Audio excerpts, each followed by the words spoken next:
welcome back to my channel. Let me take a sip of my water. Y'all, I love water. I drink probably 8 or 10 of these every day with ice in it. Jill gave me this. It was from a Christmas gift last year, Acute Care Experts.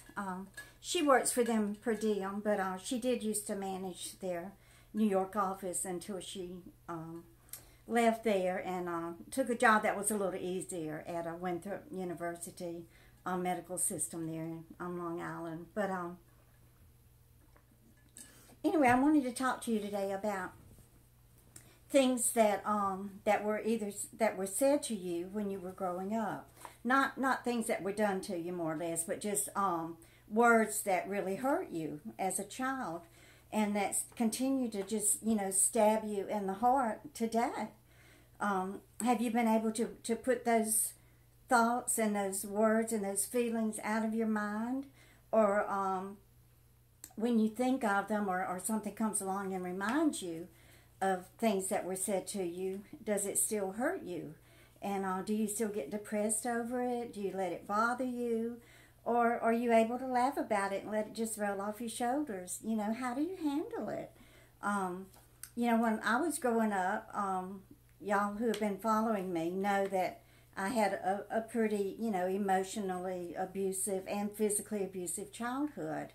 And there were a lot of things that were said to me.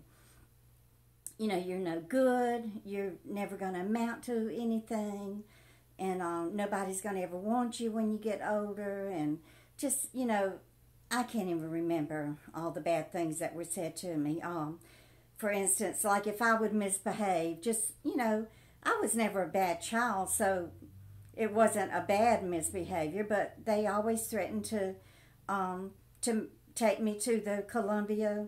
Columbia is a town in Mississippi, and they had a reform school there, whatever reform means. So they threatened to put me in the reform school.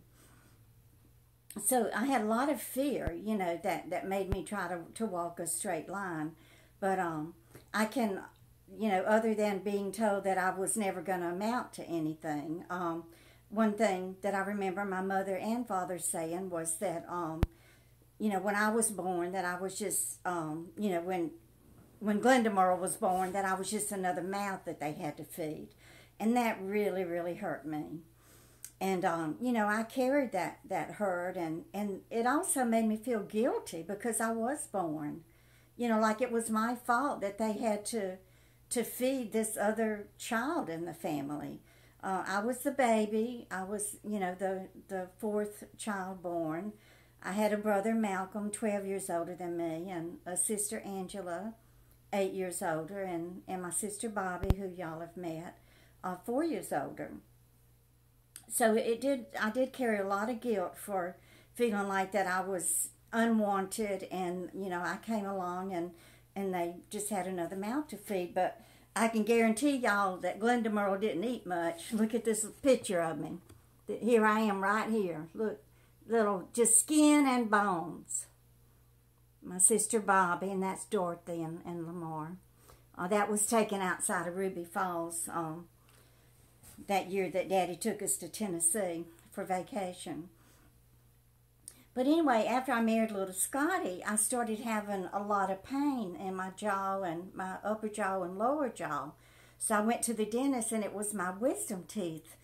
There was not enough room for those wisdom teeth to come in. So I had to go to an oral surgeon and have all 4 of them extracted. And oh, that was so painful. But I learned something from that. I learned that I had a very tiny mouth. So all those years that Dort and Lamar had another mouth to feed, they had a real tiny mouth to have to feed. So they got off easy, and that makes me mad.